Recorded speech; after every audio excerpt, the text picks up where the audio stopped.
एक महत्वपूर्ण जानकारी आपके लिए लाया हूँ मैं, ज़रूर आपको इस पर ध्यान देना चाहिए। मुझे ऐसा लगता है कि एक अच्छी जानकारी है। जो लोग शेयर वगैरह में जो दिलचस्पी रखते होंगे, जो लोग शेयर वगैरह में जो है वो रुचि रखते होंगे, उनके लिए भी बहुत महत्वपूर्ण जानकारी होगी ये। जो रिज़र्व बैंक ऑफ इंडिया है ना? उसने बुधवार को ये कहा कि state bank of India, HDFC bank और आईसीआईसीआई बैंक, है ना? एक बार फिर से बताता हूँ आपको लिस्ट का नाम, है ना? रिजर्व बैंक ऑफ इंडिया ने बताया कि state bank of India, HDFC bank और आईसीआईसीआई बैंक जो है, इसको जो है सिस्टमैटिकली इम्पोर्टेड बैंक्स की श्रेणी में रखा गया है ना? ये बहुत महत्वपूर्ण जानकारी है कि सिस्टमैटिकली इम्पोर्टेंट बैंक्स की श्रेणी में इनको रखा गया है ना? एसबीआई, एचडीएफसी बैंक और आईसीआईसीआई बैंक, है ना? अब जो है आरबीआई ने यह कहा है कि एसबीआई और एचडीएफसी बैंक जो है उनको अप्रैल 2025 से एडिशनल कैपिटल बफर्स की जो है रखने की आवश्यकता होगी, है ना? ये इनके लिए एक अलग से प्रावधान किया गया है, ये इनके लिए अलग से रिक्वायरमेंट है। तो 1 अप्रैल 2025 से एसबीआई का जो एडिशनल कैपिटल रिक्वायरमेंट है, उसको 20 बेसिस पॉइंट जो है उसको बढ़ा दिया जाएगा, है ना? जो उसका रिस्क वेटेड एसेट्स है उसके मुकाबले में, है ना? सिमिलरली जो एचडीएफसी बैंक है उसका भी जो एडिशनल कैपिटल रिक्वायरमेंट है, उसको भी जो है वो समान रूप से जो है बढ़ाया गया है।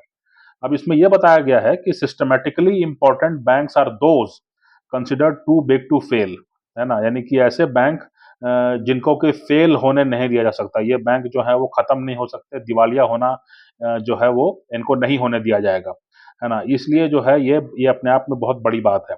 और क्यों नहीं इनको फेल होने दिया सकता है? क्योंकि सिस्टम पर बहुत बुरा असर पड़ेगा। तो इसलिए जो है इन बैंकों को जो है सरकार और बाकी जो सिस्टम जो है वो बचाने की पूरी-पूरी कोशिश करेगा और इन पर हमेशा नज़र रखेगा, है ना? तो इसका मतलब ये हुआ कि ये 3 बैंक जो हैं, अगर आप शेयर में इंटरेस्टेड हों, तो ये 3 बैंक जो हैं इनके शेयर जो है हर गिरावट पर आप लेके रख सकते हैं, क्योंकि सिस्टमैटिकली ये बहुत इम्पोर्टेंट बैंक्स हैं अगर भारत के सिस्टम के लिए।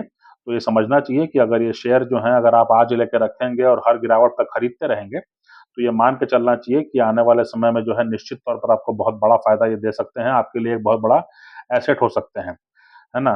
तो ये हो गया मामला। तो आरबीआई जो है उसने एसबीआई और आईसीआईसीआई बैंक को जो है डोमेस्टिक सिस्टमैटिकली इम्पोर्टेंट बैंक्स की श्रेणी में रखा है ना?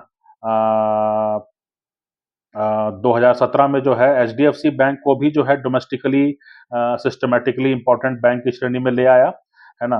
और जो है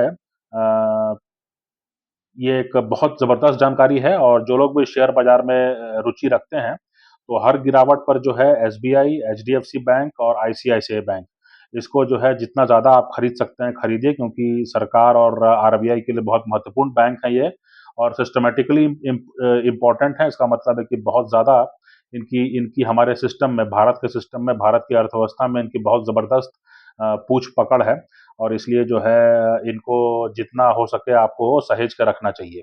तो ये एक अच्छी जानकारी है, आपके मुनाफ़े की जानकारी हो सकती है। मैं उम्मीद करता हूँ कि आप लोग इससे मुनाफ़ा उठा पाएँगे।